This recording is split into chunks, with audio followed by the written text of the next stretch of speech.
Retornamos para dar continuidade à resolução das nossas questões. Antes de avançar para a questão de número 10, é importante passar algumas informações complementares acerca da questão de número 9. Vem comigo na telona.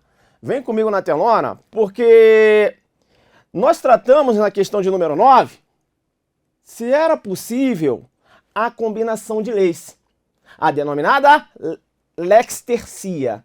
Tercia de terceiro, não é isso? E nós analisamos que o STF e o STJ entendem que não é possível a combinação de leis. Estaria o juiz agindo como se o legislador fosse. Ofensa ao princípio da separação dos poderes. Ofensa ao princípio da legalidade. O STF e o STJ, e aí, essa informação complementar que eu quero passar, o STF e o STJ adotam a teoria da ponderação unitária. Teoria da ponderação unitária. A teoria da ponderação unitária, ela veda a combinação de leis. Uma outra corrente que entende que é possível sim a combinação de leis, adota a teoria da ponderação, né? Tem um azinho aqui, diferenciada. Tá? Teoria da ponderação diferenciada admite, é a teoria que fundamenta, na verdade, a possibilidade da combinação de leis penais. A teoria da ponderação unitária é a que veda a combinação de leis penais. O STF e o STJ adotam a teoria da ponderação unitária. Eu chamo a sua atenção porque o STF, em 2011, em uma primeira análise, e veja, nós tivemos aí uma decisão empatada, o STF entendeu pela decisão mais favorável ao réu, à época, no sentido de admitir a possibilidade da combinação de leis. E a discussão navegava na órbita de se entender possível a aplicação do parágrafo 4º do artigo 33 da Lei 11.343 aos réus condenados por tráfico na vigência da 6368/76. Inclusive, foi esse o contexto que nós analisamos anteriormente. O STF entendeu pela possibilidade, é bom você ter esse conhecimento histórico. Porém, isso em 2012, o pleno. Porém, no final do ano de 2013, por maioria de votos, o pleno daquela Corte Suprema rejeitou a combinação das referidas leis. Rejeitou a combinação das referidas leis. Ou seja, passando a adotar a teoria da ponderação unitária. Então, aqui comigo, é bom você ter esse conhecimento histórico, jurisprudencial, acerca da possibilidade ou não da combinação de leis. O STF já entendeu o possível em uma primeira análise. Depois mudou de posicionamento. Deu para entender isso? Vem comigo na telona. Vem comigo na telona. Tá? Então é importante aí. O STJ, né, de mãos dadas com o STF, materializa, sedimenta essa inteligência da teoria da ponderação unitária na súmula 501. E nós já analisamos.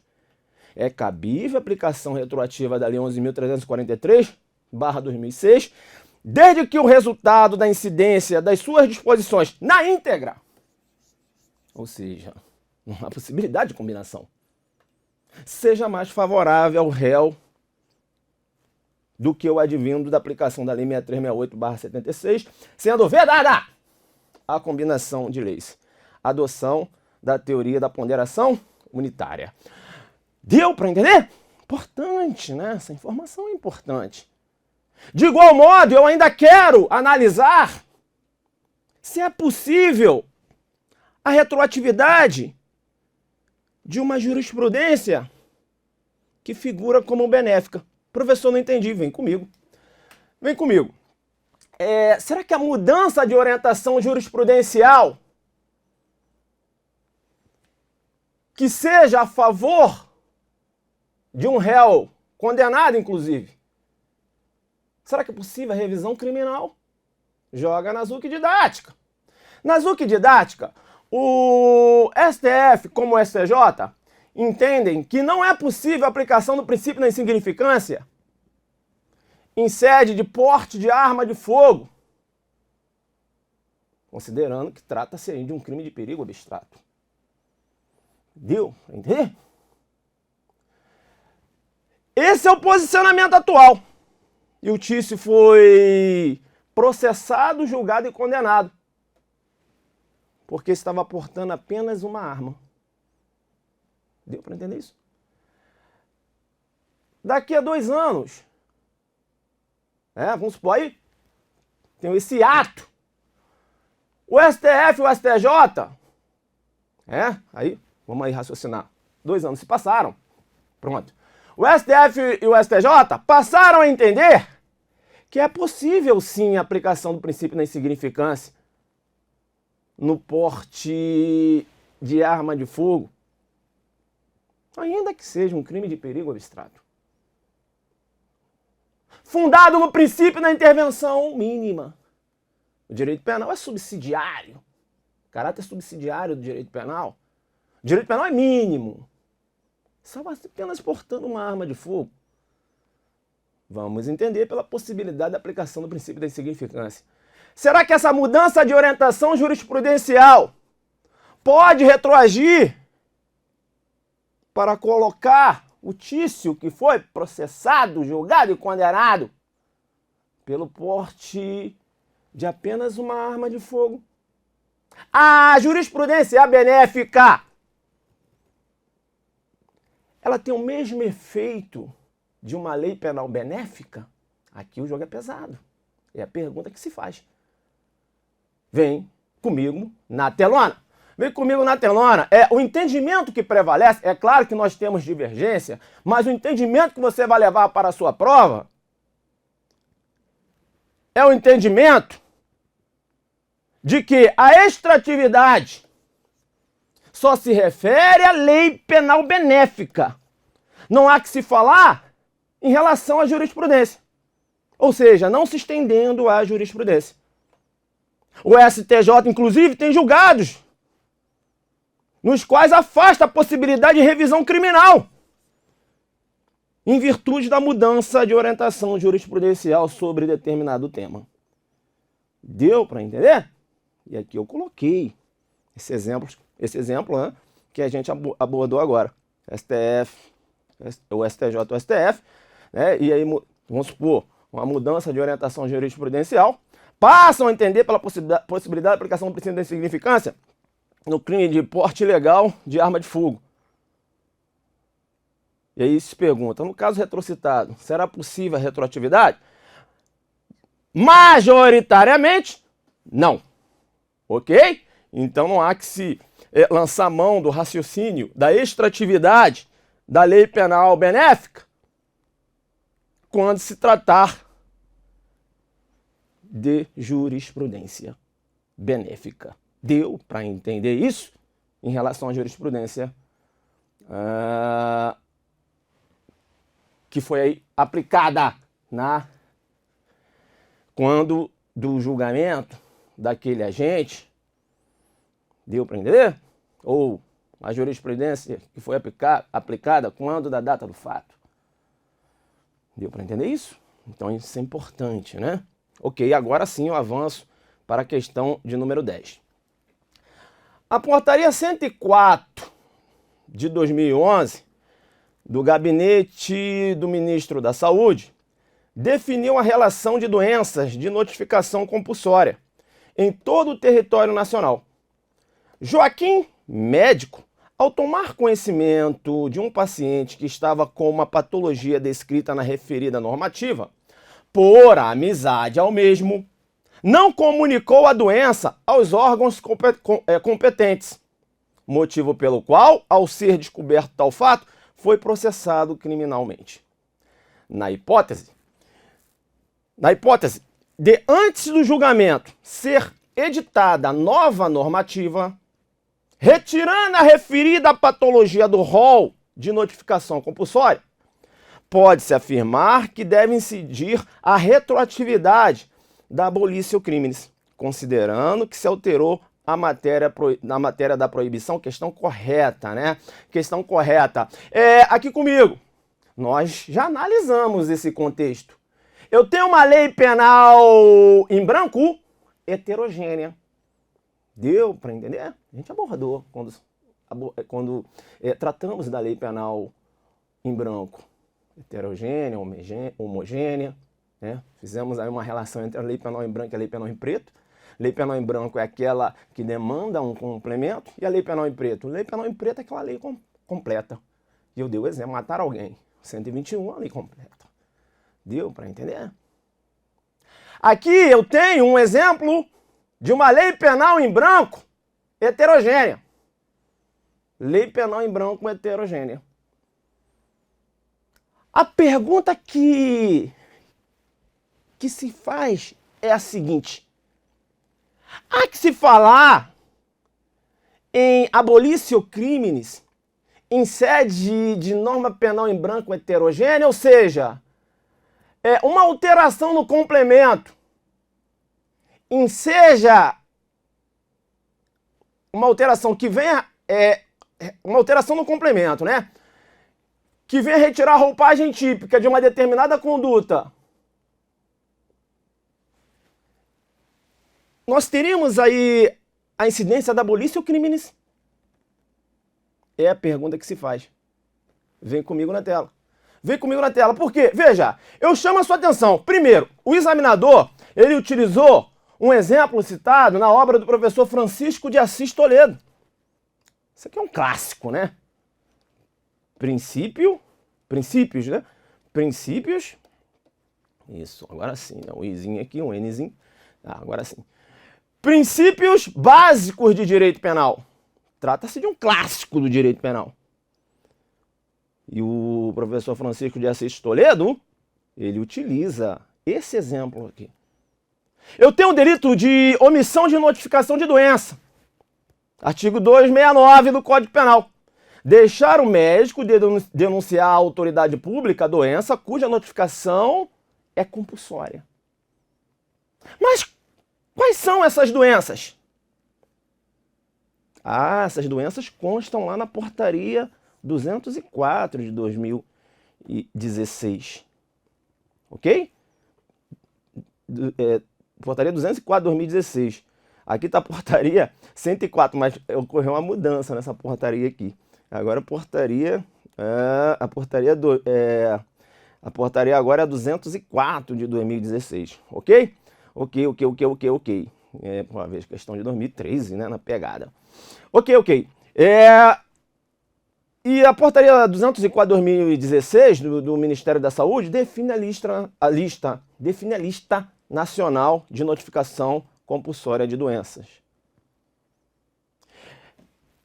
Então ocorreu uma alteração nesse complemento, a retirada de uma determinada doença desse complemento. E era a patologia que o amigo no médico era portador. Deu para entender?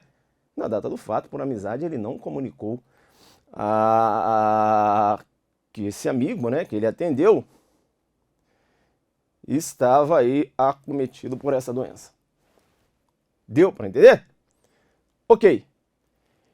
O artigo 2º do Código Penal menciona: ninguém pode ser punido por fato que lei posterior deixar de considerar crime, cessando em virtude dela a execução e os efeitos penais da sentença condenatória. Aqui eu tenho a abolitio criminis. O entendimento que prevalece hoje é que a abolitio criminis se aplica também em sede de norma penal em branco heterogênea. Deu para entender? Então a retirada dessa doença do rol de notificação compulsória enseja a incidência da abolitio criminis, cessando em virtude da abolitio, né, a execução e os efeitos penais da sentença condenatória. E é importante porque a gente, quando trata de abolitio, A cessação dos efeitos penais, eu já tinha falado. Logo, se o agente cometer outro crime, não será considerado um reincidente. Agora eu chamo sua atenção, porque os efeitos extrapenais, os efeitos civis, a obrigação de reparar o dano pelo crime praticado, essa obrigação ela permanece. Deu para entender?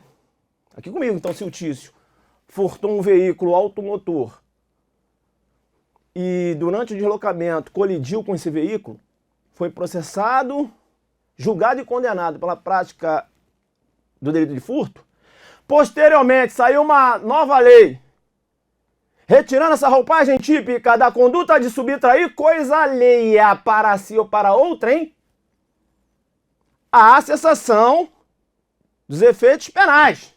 O Tício é posto em liberdade. Porém, permanece a obrigação de reparar o dano. Ou seja, indenizar o proprietário do veículo. Então você tem aí a permanência dos efeitos da responsabilidade civil. Deu para entender? Vem comigo na sua telona. Vem comigo na sua telona. Então é importante. Eu chamo a sua atenção ainda porque a abolição crimes é a extinção do caráter criminoso da conduta. Eu tenho aqui a extinção da punibilidade. E a abolição crimes, ela se contrapõe à denominada neocriminalização. Neo, novo, criminalização, crime novo. Deu para entender? A abolição se contrapõe. Ela é oposta à neocriminalização. A neocriminalização é a denominada novatio legis incriminadora. A criminalização de uma conduta que anteriormente era considerada atípica. Agora eu chamo a sua atenção porque se eu tenho uma contravenção penal e essa contravenção penal ela é levada à categoria de crime, que eu também posso denominar de delito, aqui comigo. No Brasil, eu tenho infração penal, duas espécies. Crime ou delito e contravenção penal. Já no direito francês, eu trabalho com 3 categorias de infração penal. Crime, delito e contravenção. Crime e delito na França, não há que se falar em sinônimo. Aqui no Brasil, sim. Deu para entender? Nós temos uma visão bipartida da infração penal. Crime ou delito é contravenção penal. Deu para entender? Na França eu tenho crime, delito e contravenção. São espécies de infração, há uma diferença entre essas infrações penais. Deu para entender? Não é o que acontece aqui no Brasil. Vem comigo na telona. Vem comigo na telona. Vem comigo na telona porque, veja, se eu tenho uma contravenção penal e essa contravenção ela foi levada a um status de delito, a um status de crime, eu tenho, na verdade, uma novatio legis incriminadora. Professor, não entendi. Eu tenho lá eu tinha contravenção penal de vender, a conduta, de vender bebida alcoólica para menores de 18 anos. Essa conduta passou a figurar como crime do ECA, do 243, aqui comigo. Aqui comigo. Então, veja, o agente ele vai continuar respondendo pela contravenção. Não há que se falar do agente passar a responder agora pela conduta que ele praticou na categoria de crime. Apenas aquelas pessoas que venham praticar essa conduta na vigência da lei para frente. Deu para entender? Aí sim, você vai entender que a pessoa responde por um crime. Deu para entender? Agora, se estava respondendo por contravenção penal, a conduta continuou sendo típica, agora com a roupagem criminosa, o agente continua respondendo pela contravenção. Não há que se falar dele agora passar a responder por crime. Deu para entender? E continua respondendo pela contravenção penal. Por quê? Porque eu tenho aqui, quando uma contravenção se transforma em crime, eu tenho uma novatio legis incriminadora. Essa é a posição do professor Leonardo Schmid de bem. Ok? Vem comigo na telona, vem comigo na telona. Então a gente, né, vem trabalhando a abolício criminis, porque a questão trabalha a abolício criminis. E eu não estou aqui para dizer que a questão é certa e errada e passar para a próxima questão. Eu não sei trabalhar assim. Aqui o jogo é pesado. A gente aborda a questão, dá a justificativa da questão e mergulha no instituto. Quando eu trato de abolício criminis, há necessidade da revogação formal e material da conduta, que pode aparecer na sua prova assim, ó, é substancial. Substancial é um sinônimo de material. Como ocorreu com o adultério, lá do artigo 240. Operou-se abolício criminis. Ocorreu a revogação formal e material da conduta. Aqui sim, eu visualizo o abolício criminis. Agora, cuidado! Por quê? Porque se ocorre apenas a revogação formal, não há que se falar em abolício criminis. A conduta que estava prevista no antigo artigo 214, atentado violento ao pudor, que é praticar um ato libidinoso diverso da conjunção carnal, como, por exemplo, um sexo anal, era considerado conduta prevista, era considerada, né, uma conduta prevista no 214. Mas o 214 foi revogado, mas essa conduta migrou e foi alojada lá no 213. Ocorreu o abolício criminis aqui comigo. Quando ocorre apenas a revogação formal do tipo, mas essa conduta ela migra para um outro tipo, não há que se falar em abolício criminis. Eu tenho apenas a revogação formal. Para que ocorra abolício criminis, eu tenho que ter a revogação formal e material da conduta. Para que ocorra abolício criminis, eu tenho que ter a revogação formal ou substancial da conduta. Material ou substancial. Sinônimo. Deu para entender isso? A revogação formal não enseja abolício criminis. Nós temos aqui a aplicabilidade do princípio da continuidade normativo típica. Deu para entender? Vem comigo na telona. Vem comigo na telona.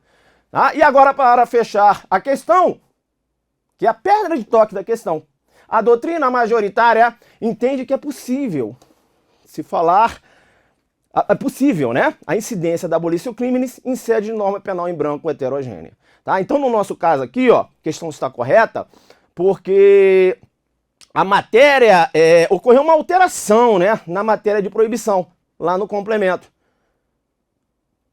De igual modo, aqui comigo, o Tício está respondendo por tráfico de drogas, por ter traficado cocaína. Posteriormente, ocorreu uma alteração na portaria da Anvisa, retirando a cocaína do rol dos entorpecentes. Para a Anvisa, agora a cocaína não é mais entorpecente. Não é mais entorpecente, não tem mais essa roupagem de entorpecente. O Tício será posto em liberdade. Eu tenho aí abolício criminis. Veja que a alteração ocorreu na norma de complemento. Deu para entender? E a 11.343, quando se trata lá do 33, né? O exemplo aí que eu te dou, em relação aos entorpecentes, nós analisamos. Trata-se de uma norma penal em branco heterogênea. Deu para entender? Vem comigo na telona. Vem comigo na telona, então. Deu para entender? Então, legal, né? Resolvemos aqui a questão de número 10. Ainda tem uma informação importante, porque a abolício criminis ainda pode ter incidência nas causas de aumento, agravantes, qualificadoras. Vou te dar um exemplo de qualificadora, vem comigo. Então o Meve está respondendo por homicídio qualificado porque matou o Paulo mediante asfixia. Ocorreu uma alteração no Código Penal, retirando a asfixia lá do 121, parágrafo 2º, como uma forma de qualificadora do delito de homicídio. O Tício, que estava respondendo por homicídio qualificado, vai continuar respondendo por homicídio, mas veja, na forma simples, e não mais na forma qualificada.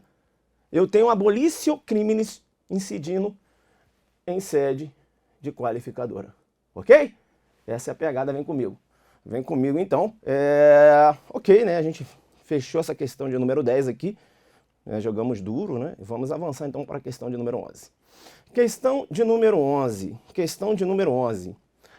A criminalização secundária tem como características a igualdade e a abstração, uma vez que a lei penal é genérica e a todos dirigida. Criminalização secundária? Não, questão errada, né? Eu estaria aqui analisando uma criminalização primária. Professor, vem comigo aqui na telona, aqui no vídeo. Vem comigo no vídeo.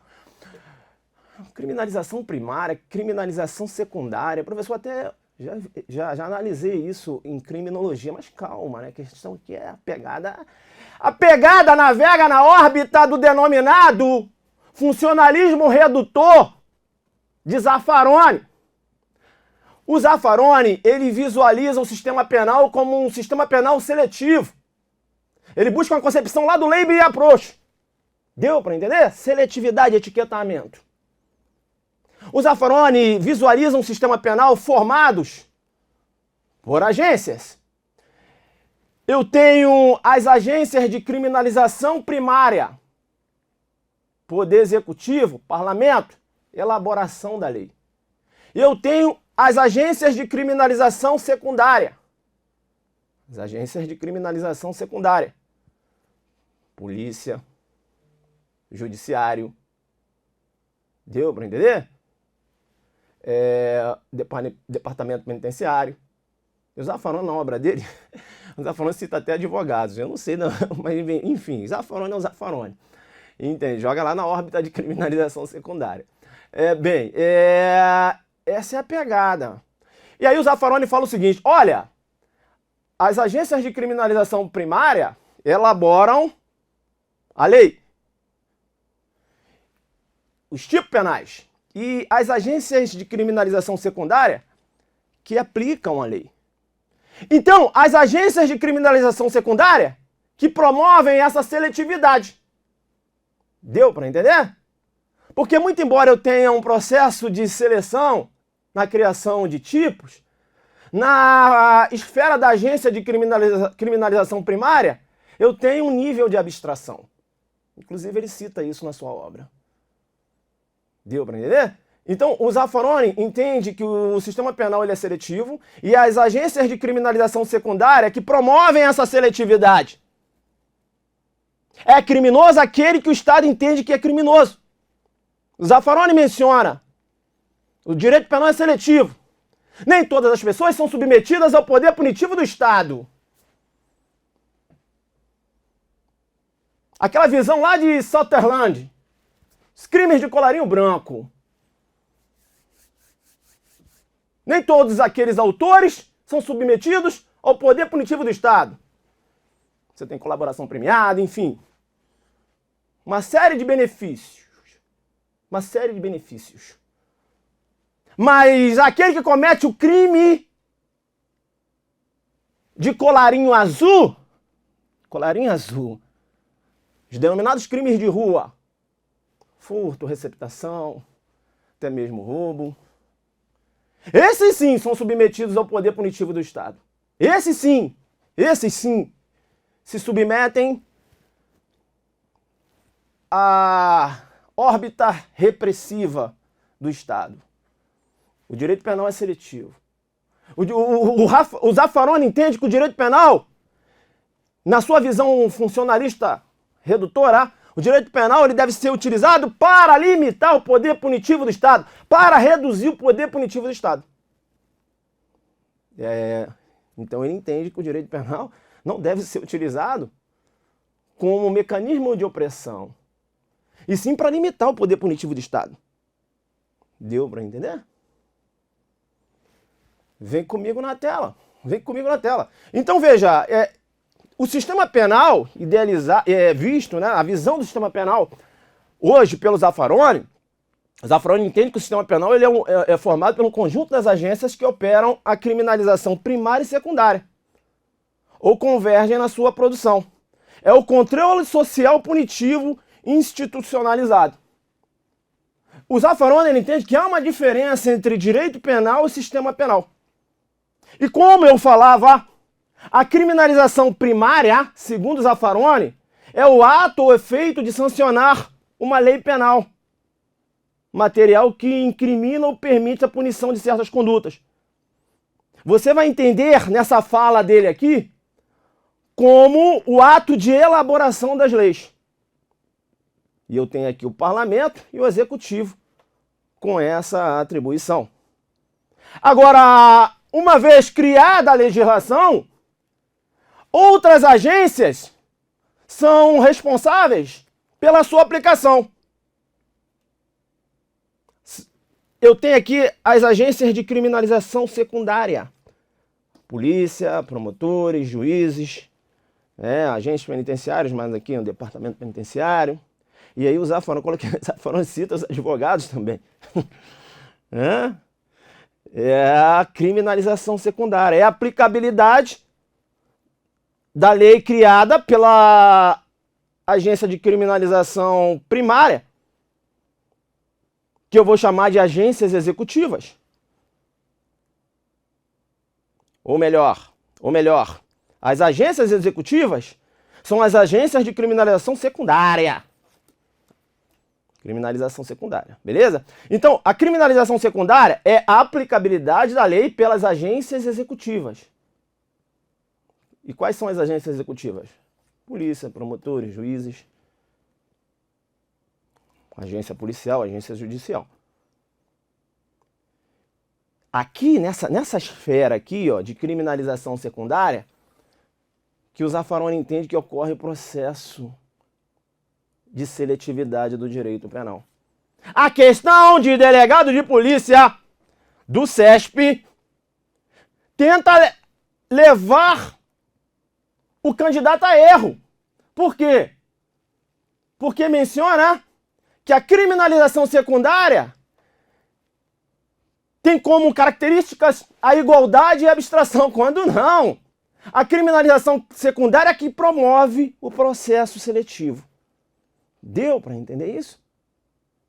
Então, esse é o sistema penal aqui comigo. Esse é o sistema penal na visão de Zaffaroni. Um sistema penal seletivo, formado pelas agências de criminalização primária e criminalização secundária. As agências de criminalização primária promovem a elaboração dos tipos penais, promovem a elaboração das leis penais. As agências de criminalização secundárias, também chamadas de agências executivas, aplicam a lei criada. Mas aí tem um processo de seletividade, porque nem todas as pessoas serão submetidas ao poder punitivo do Estado, né? Nem toda pessoa que está andando na rua figura como uma pessoa suspeita para uma possível busca e apreensão, uma possível busca pessoal, isso que eu queria dizer. Porque se você tem um negro andando na rua, de boné, camiseta, e uma viatura da polícia passa, a probabilidade desse negro sofrer uma busca pessoal é de 99% em relação a uma pessoa de cor branca. Esse é o racismo estrutural. Faz parte da estrutura. Há uma presunção de que o negro, que está caminhando de boné, de camiseta, em um determinado local, uma presunção, né? Que ele possa estar aí portando uma arma de fogo. Olha a visão do Estado. Olha como é seletivo. Deu para entender isso? Vem comigo na telona. Vem comigo na telona. E para fechar, ainda, né, eu queria falando um pouco aqui ainda do sistema seletivo, que eu tinha acabado de falar agora, apesar da criminalização primária implicar em passos em um processo seletivo também, e eu falava, mas há uma abstração, mesmo que a agência de criminalização primária, na criação de tipo penais, você tem uma seletividade, é claro, mas há um certo nível de abstração. Na verdade, as agências políticas que elaboram as normas, agências políticas, são agências de criminalização primária. As agências de criminalização secundária são chamadas de agências executivas, beleza? Tá. As agências políticas que elaboram as normas nunca sabem quem caberá de fato e individualmente a seleção que habilitam. Esta se efetua concretamente com agência de criminalização secundária, como por exemplo a agência policial. O Zaffaroni ainda, antes de passar para a próxima questão, aqui comigo, antes de passar para a próxima questão, eu ainda vou fazer uma abordagem, porque a pegada aqui é diferenciada. Eu não vim aqui para ensinar o básico, não. Aqui a pegada é diferenciada, aqui é o Adelante Concursos. Eu ainda tenho que fazer uma abordagem em relação à visão de Zaffaroni quando ele apresenta o denominado direito penal subterrâneo. O que é um direito penal subterrâneo? Ou um sistema penal subterrâneo?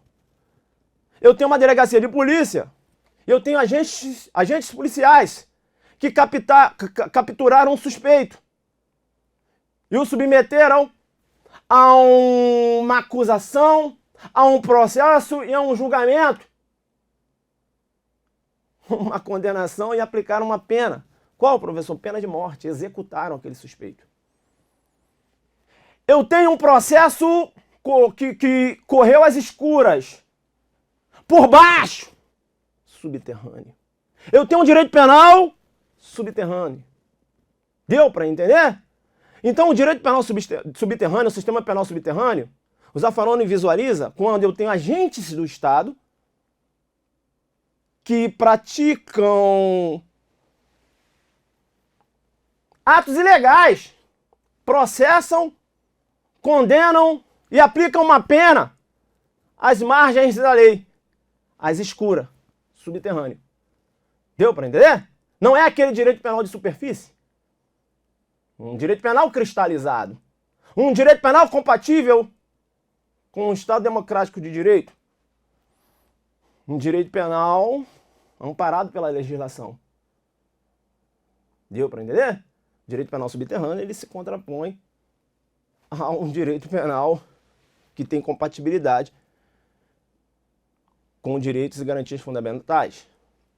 Um devido processo legal. Ok? Vem comigo na telona. Vem comigo na telona. Então veja, o sistema penal, o direito penal subterrâneo, inclusive o saudoso professor Luiz Flávio Gomes, citando Zaffaroni, afirma que o sistema penal subterrâneo é exercido pelas agências executivas de controle. Ah, professor, agências executivas de controle, que são as agências de criminalização secundária, né? Exato, a polícia é um exemplo. Portanto, pertencentes ao Estado, à margem da lei e de maneira violenta e arbitrária, contando com a participação ativa ou passiva, em maior ou menor grau, dos demais operadores que compõem o sistema penal.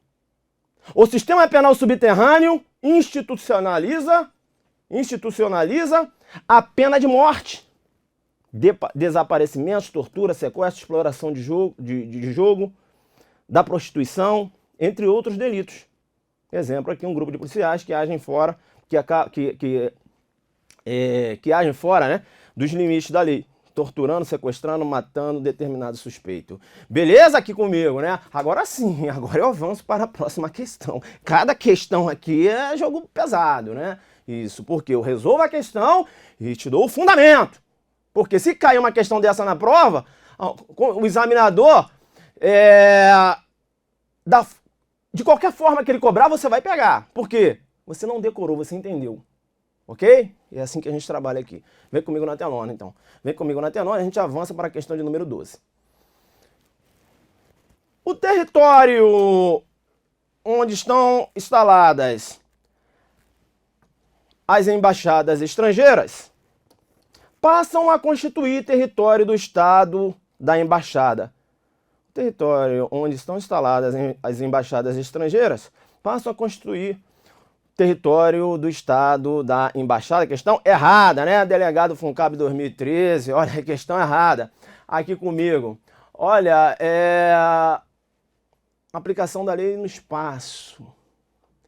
O Brasil adota o princípio da territorialidade, ou alguns preferem mencionar a teoria da territorialidade, enfim. Adota, eu vou chamar de princípio, ok? Princípio da territorialidade. Agora, não é uma territorialidade absoluta. Por quê? Porque eu vou ter fatos que possam ocorrer no território brasileiro que eu não vou aplicar a lei brasileira. Princípio da territorialidade. Aplica-se a lei brasileira aos fatos com a roupagem criminosa ou contravencional, aos fatos que ocorreram no território brasileiro. Ok? Ok. Mas como eu falei para vocês, possa ser que tenha ocorrido um fato no território brasileiro e eu não vou aplicar a lei brasileira. Um diplomata que praticou um homicídio no Brasil. Eu vou aplicar a lei estrangeira. Eu tenho a lei estrangeira sendo aplicada em território brasileiro. Eu não tenho a territorialidade, eu tenho a intraterritorialidade. Intraterritorialidade, lei estrangeira sendo aplicada em um fato que ocorreu no território brasileiro. Deu para entender isso? É a intraterritorialidade. Então, essa territorialidade, esse princípio da territorialidade, ele não é absoluto. É um princípio da territorialidade mitigado, temperado ou relativizado. Porque, inclusive, eu posso aplicar a lei brasileira a fatos que ocorreram fora do território brasileiro. Então, esse princípio ele não é absoluto. Aplica essa lei brasileira aos fatos ocorridos no território brasileiro. Não, eu posso aplicar a lei brasileira a fatos que ocorreram fora do território brasileiro. Eu posso deixar de aplicar a lei brasileira a fatos que ocorreram dentro do território brasileiro. Por exemplo, se eu tenho um navio que, por questão puramente geográfica, está passando no mar territorial brasileiro. Eu tenho aí a denominada passagem inocente. Se ocorre um homicídio naquele navio, não se aplica a lei brasileira. Agora, desde que a passagem seja inocente. Não é possível a não aplicabilidade da lei brasileira se esse navio, por exemplo, estava realizando uma pesca ilegal no Brasil. Deu para entender? Ainda que esse navio esteja, por questão puramente geográfica, atravessando o território brasileiro, mas vamos aqui realizar uma pesca proibida. Vai se aplicar a lei brasileira se ocorre um homicídio dentro daquele navio. Porque a passagem é inocente. Não posso ter uma exposição, uma lesão a bens jurídicos brasileiros. Vem comigo na tela. Vem comigo na tela, então. É importante, né? O princípio da territorialidade. O princípio da territorialidade, agora vejam, a territorialidade mitigada, temperada ou relativizada. E aí, eu tenho que fazer essa contraposição entre a territorialidade e a intraterritorialidade. A intraterritorialidade é a aplicação da lei estrangeira a fatos ocorridos no território brasileiro.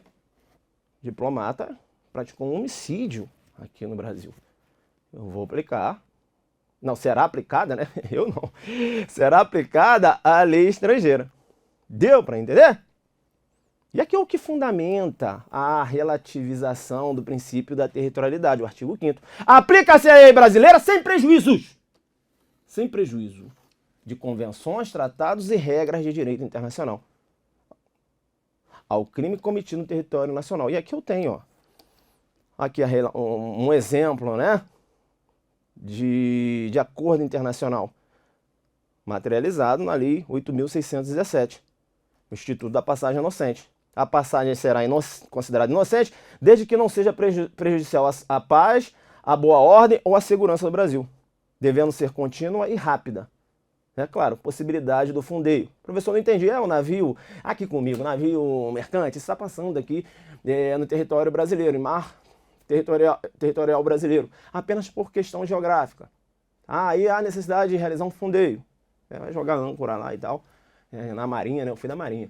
Jogar o ferro, né? O pessoal de marinha aí. Vai jogar o ferro, né? E aí o navio vai fundear. Tá lá parado. Ocorreu um homicídio naquele navio? Vou aplicar a lei brasileira? Não. É uma questão, né? Se está passando pelo Brasil, é uma questão puramente geográfica. Aí necessidade de fundeio parou ali. Ocorreu um homicídio? Não aplica a lei brasileira. Tem o Instituto da Passagem Inocente. A territorialidade, o princípio da territorialidade não é um princípio absoluto. Mitigado, temperado, relativizado, joga na pegada, vem comigo na tela. Vem comigo na tela. Ô, professor, tô gostando da aula, hein? É bacana, porque eu estou crescendo, né, professor? Isso. Então fica esperto, porque, olha, falou aqui embaixada, né? Tá. Então fica esperto, porque, olha só, vem aqui comigo. eu posso visualizar um território brasileiro fora da extensão territorial brasileira. Literalmente falando. Professor, não entendi.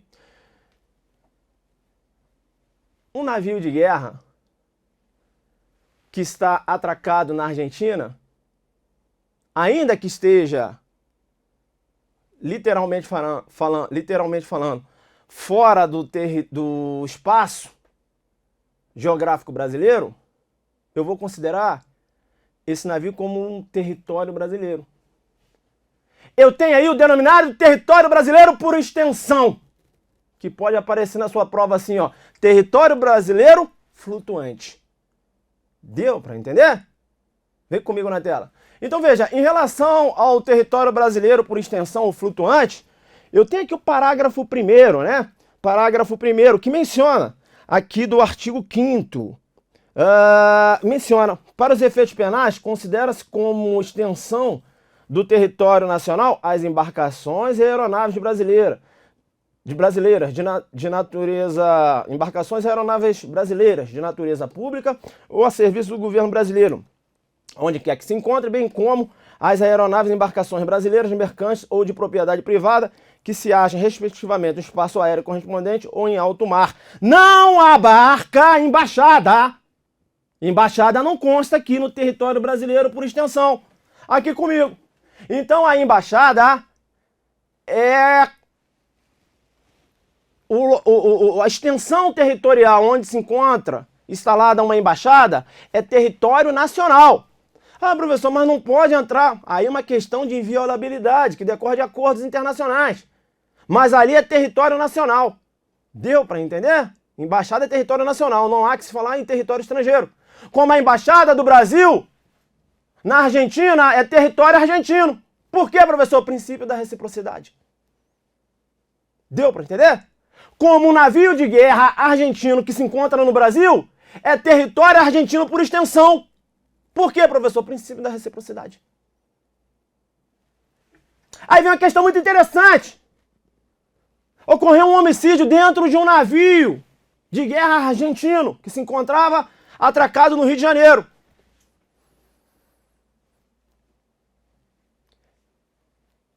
Deu para entender? Eu vou aplicar a lei estrangeira. Ah, sim, professor. Você acabou de falar aí que a aplicação da lei estrangeira em território nacional, eu tenho aí a intraterritorialidade. Sim, filho, mas aí não é território nacional. Ah, não. É um território argentino por extensão. Princípio da reciprocidade. Aí não será intra. Deu para entender? Não há que se falar intra. Intra é territorialidade. A aplicação da lei estrangeira a um território, a um fato que ocorreu no Brasil. Se é um território argentino por extensão, não há que se falar em território brasileiro. Cuidado com essa pegada na prova. Beleza? Vem comigo na telona. Vem comigo na telona. Então, é importante. Embaixada não é considerado território estrangeiro. A questão aqui, ó, é pegadinha, né? Tentou aqui, concurso de delegado de polícia, né? Tentando jogar duro com a gente aqui. Beleza? Então vamos ficar esperto aí. Vamos ficar esperto. Tá. Em homenagem ao princípio da reciprocidade, as embarcações e aeronaves estrangeiras de natureza pública ou a serviço do governo estrangeiro, aplica-se a lei estrangeira. Tá? É considerado território estrangeiro por extensão. Beleza? Boa essa aí. É importante ainda, antes mesmo de avançar, deixa eu chamar a sua atenção aqui. Lá no artigo 7º, parágrafo 1º, ele menciona que o agente é punido, segundo a lei brasileira, ainda que absolvido ou condenado no estrangeiro. O artigo 7º, parágrafo 1º, faz alusão à denominada extraterritorialidade incondicionada. Ok? Então vamos supor que o agente tenha atentado contra a liberdade do presidente. É um caso de extraterritorialidade incondicionada. Ok? Ok. Aí o artigo 7º, parágrafo 1º menciona: o agente é punido, segundo a lei brasileira, ainda que absolvido ou condenado no estrangeiro. Eu chamo a sua atenção. Eu chamo a sua atenção porque a doutrina entende, entende que no caso de absolvição,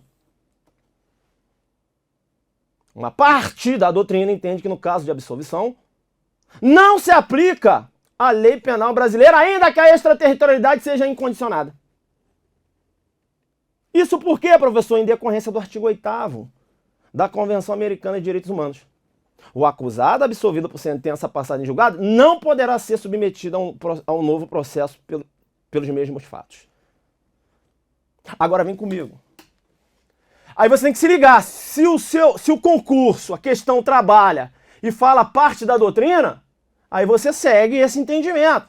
Agora, se a questão nada fala, reproduz literalmente o teor do artigo 2º, parágrafo 1º do Código Penal, literalidade da lei, você vai pela inteligência da literalidade da lei, como o CESP já se posicionou. Vem comigo na tela. Vem comigo na tela. Então a questãozinha do CESP, né? E é por isso que eu gosto de jogar duro por isso. Questãozinha do CESP, 2015. Acerca da aplicação da lei penal, dos princípios de direito penal e do arrependimento posterior, né? Que aí tratava diversos institutos. Aí mencionava lá, o crime contra a fé pública, autarquia estadual brasileira, cometido no território da República Argentina, fica sujeito à lei do Brasil, ainda que o agente seja absolvido naquele país. Aqui eu teria um caso de extraterritorialidade incondicionada. Deu para entender? E aqui, simplesmente, o CESP entendeu como correta a questão. Utilizou a literalidade do 7º parágrafo 1º. Não fez aqui menção à doutrina, não falou nada. Então fica ligado numa questão dessa, né? Até para você responder uma questão discursiva na sua prova, né? Se for o caso, trabalhar isso, uma prova que você, né, for realizar, uma segunda fase, né? Então você tem que, né, tá ligado aí. Beleza? Tranquilo? Vem então comigo aqui. Ok, vamos para a questão de número 13. Deixa eu ver se eu vou jogar duro com você aqui na questão de número 13. Ou eu vou possibilitar um descanso, né? Professor, deixa eu descansar um pouquinho, porque você é muito agressivo. Vem comigo aqui. Vem comigo então. Vai lá. Toma um cafezinho e volta, né? Tem que voltar para a aula, beleza? Vamos jogar duro. Um abraço, encontro vocês aí no próximo bloco.